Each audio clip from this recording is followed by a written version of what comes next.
सुप्रभात प्यारे बच्चों, आप सभी का मेरे चैनल में स्वागत है। मेरा विषय इतिहास है। आज मैं आप लोगों को तारीख, हिस्ट्री और इतिहास पढ़ाऊंगा।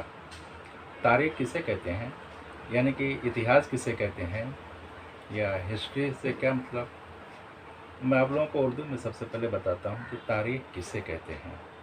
तारीख माजी के गुज़रे हुए तमाम अहम वाक़यात की सिलसिलेवार जानकारी तारीख़ कहलाती है। यानी कि जो ज़माना गुज़र गया उसमें जो जानकारी हासिल की जाती है, सिलसिलेवार जानकारी जो होती है, उसे तारीख़ कहा जाता है, उसे इतिहास कहा जाता है। ये इतिहास, ये तारीख़ जो है 3 अहद पे मुश्तमिल है। 3 ज़माने पाए जाते हैं। अहद कदीम यानी कि प्राचीन काल, अहद वस्ता यानी कि मध्यकाल, अहद जदीद यानी कि आधुनिक काल। मैं आप लोगों को प्राचीन काल से तारीख़ की मालूमात देता हूँ। प्राचीन काल यानी कि अहद कदीम दो हिस्सों पे मुश्तमिल है। पहला हिस्सा वह हिस्सा है जो तारीख़ का बहुत ही लंबा ज़माना गुज़रा है, और एक ज़माना वो है जब से तारीख़ लिखी पढ़ी जाने लगी थी। जो तारीख़ का ज़माना, पहला ज़माना गुज़रा है जिसमें लिखा पढ़ा नहीं गया, वह इंसान जब से पैदा हुआ किस तरीके से जो है ज़मीन पर रहता था, मारा फिरता था, ये बहुत ही लंबी दास्तान है। इसको मैं कभी आपको बाद में बताऊंगा। ये ज़माना और आगे बढ़ता है, पत्थर का ज़माना आता है। पत्थर का ज़माना, पत्थर के ज़माने में जो है एक अहम किस्म की मालूमात हासिल हुई। इस ज़माने में जो है चक्र की ईजाद हुई, यानी कि पहिए की ईजाद हुई थी। पत्थर का ज़माना था। इसके बाद ये ज़माना और आगे बढ़ता है। इस ज़माने में जो है, और ईसवी सन से तकरीबन 3000 साल पहले की तारीख़ मिलती है, जिसमें 2 शहर वजूद में आते हैं जो हड़प्पा और मोहनजोदड़ो के नाम से मशहूर हैं। मुझे इसमें आज आप लोगों को नहीं जाना है, इसकी तारीख़ एक अलग है।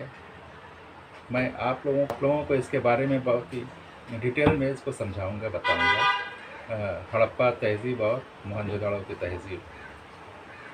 इस ज़माने में जो है वेद लिखा गया था। वेद में भी 2 ज़माने पाए जाते हैं। पहला वेद का ज़माना, दूसरा वेद के बाद का ज़माना। वेद का ज़माना वो ज़माना है जिसमें वेद लिखे गए। पहला वेद ऋग्वेद कहलाता है, दूसरा यजुर्वेद, तीसरा सामवेद, चौथा अथर्ववेद।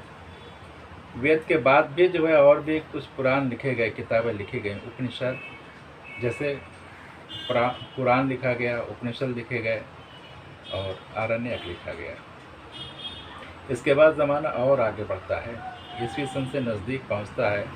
इस ज़माने में जो है छोटी बड़ी हुकूमतें कायम हो चुकी थीं, और बादशाह, राजा ये हुक्मरान थे, हुकूमत कर रहे थे। इसमें ईसवी सन से पहले जो है कुछ मौर्य ख़ानदान की हुकूमत के बारे में मिलता है और गुप्त ख़ानदान के बारे में मिलता है। इसकी मालूमात अलग से दी जाएगी। गुप्त ख़ानदान के बाद जो है कुछ ख़ानदानी हुक्मरान जो है वजूद में आ गए थे, जैसे शुंग ख़ानदान, मौर्य ख़ानदान। उसके बाद हर्षवर्धन,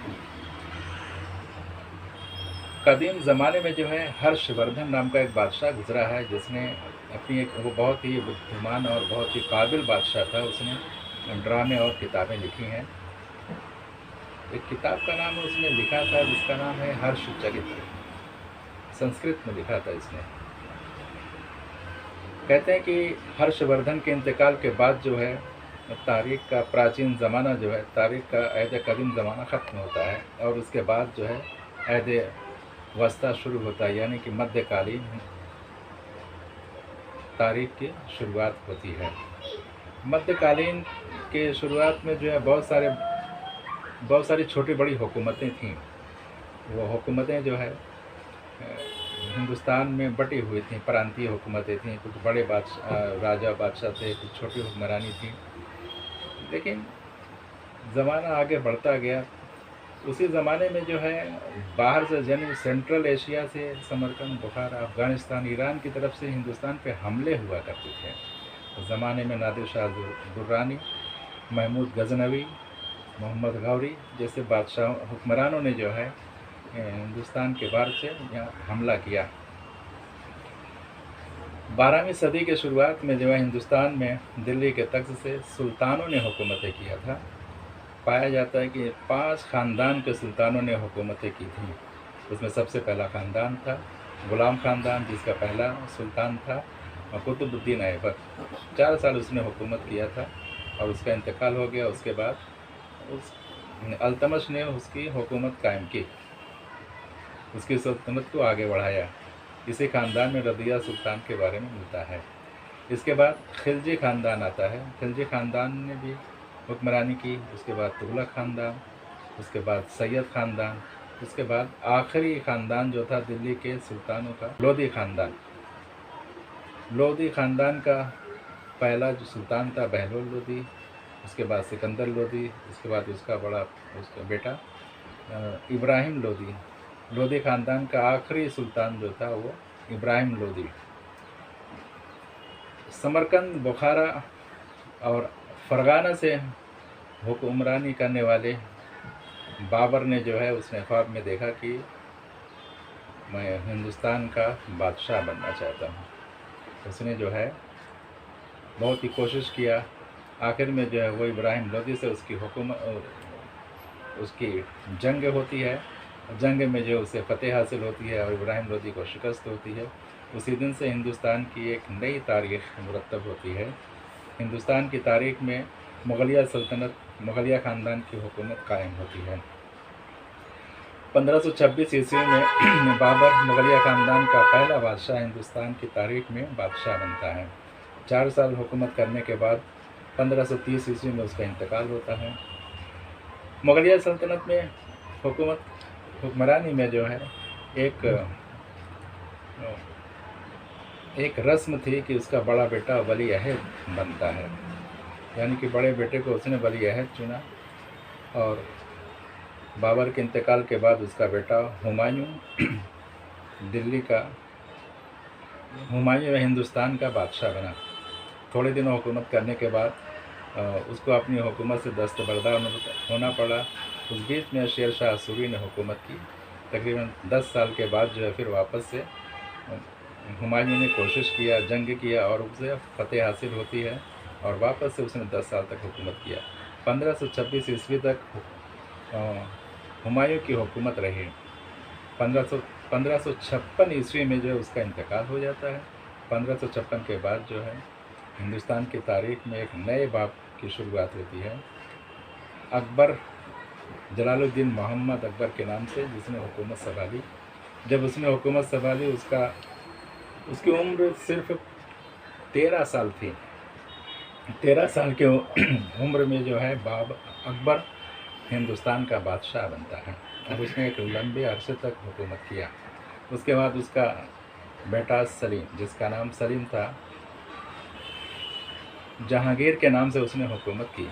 जहांगीर के बाद उसका बेटा शाहजहाँ के बाद उसका बेटा औरंगज़ेब तक मुग़लिया सल्तनत जो है बहुत ही कामरानी, बहुत ही मजबूत हुकूमत थी। लेकिन औरंगज़ेब के इंतकाल के बाद जो है मुग़लिया सल्तनत में कोई मजबूत हुकूमत देने वाला कोई बादशाह ऐसा नहीं आया। मुग़लिया सल्तनत जो है कमज़ोर पड़ गई और बहुत सारे हिस्सों में बहुत सारी हुकूमतों में बढ़ गई। कहते हैं तकरीबन 500 से ज़्यादा हुकूमतें बन चुकी थीं। औरंगज़ेब के इंतकाल के बाद जो छोटी बड़ी हुकूमतें जो कायम हो गई थीं वो आपस में लड़ने लगी। इसमें जो है नवाबों की हुकूमतें कायम हो गई। सूबे बंगाल का नवाब अली वर्दी खान के इंतकाल के बाद उसका पोता नवाब सिराजुद्दौला, उसने बहुत बड़ी हुकूमत संभाली। जब तक हिंदुस्तान में जो है पुर्तगीज़, डच, फ्रांसीसी और अंग्रेज़ हिंदुस्तान में इन्होंने अपनी कोठियाँ कायम कर ली थी और इसके ज़रिए जो है वो लोग तिजारत कर रहे थे। अब यहाँ से जो है मॉडर्न ज़माने की शुरुआत होती है। तारीख़ में आधुनिक काल का प्रारंभ हो जाता है। आधुनिक काल के मालूमात में आपको इतिहास के अगले वीडियो में देना चाहूँगा। बस जाते जाते मैं आप लोगों को अपनी अगले वीडियो के बारे में जानकारी देना चाहता हूँ। अगली वीडियो मेरी जो है हिंदी विषय पे रहेगी, जिसको आप लोग देखना ना भूलें। और मैं अब यहाँ से आपको विदा लेता हूँ। आप वीडियो देखने के लिए बहुत बहुत धन्यवाद।